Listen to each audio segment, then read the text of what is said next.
गजनील गजेन्द्र गणाधिपतिं प्रणतोऽस्मि विनायकहस्तिमुख सुरसुर गणपति सुन्दरकेशं ऋषि गणपति यज्ञसमानो भव भव गणपति पद्मशरीरं जय जय गणपति दिव्य नमस्ते गजमुखवक्त्रं गिरिजापुत्रं गणगुणमित्रं गणपतिमिषप्रियो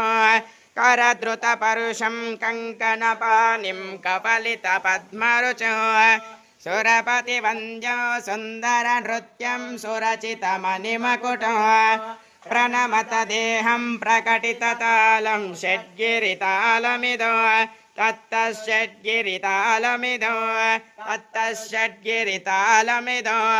लम्बोदरवरकुञ्जासुरकृतकुङ्कुमवर्णधरो श्वेतसशृङ्गं मोदकहस्तं प्रीतिसफनसफलो नयनत्रयवरनागविभूषितनानागणपतितो तत्तन्नयनत्रयवरनागविभूषितनानागणपतितो तत्तन्नानागणपतितो तत्तन्नानागणपतितो धवलितचन्द्रं फणिमणिकिरणविभूषितखड्गो शूलकपालौ हर हर शिव शिव गणपतिमभयो कटदट विगलित मद जल जलदित गणपति वाद्यमिदो तत्तदु गणपति वाद्यमिदो गजनील गजेन्द्र गणाधिपतिं प्रणतोऽस्मि विनायकहस्तिमुख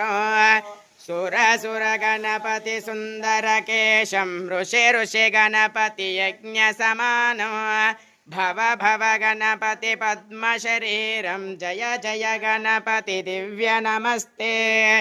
गजमुखवक्त्रं गिरिजापुत्रं गणगुणमित्रं गणपतिमिषप्रियो करद्रुतपरुषं कङ्कणपाणिं कपलितपद्मरुचो सुरपतिवन्द्यो सुन्दरनृत्यं सुरचितमणिमकुटो प्रणमत देहं प्रकटिततालं षड्गिरितालमिदो तत्तषड्गिरितालमिदो तत्तषड्गिरितालमिदो लम्बोदरवरकुञ्जासुरकृतकुङ्कुमवर्णधरो श्वेतसशृङ्गं मोदकहस्तं प्रीतिसफनसफलो नयनत्रयवरनागविभूषितनानागणपतितो तत्तन्नयनत्रयवरनागविभूषितनानागणपतितो तत्त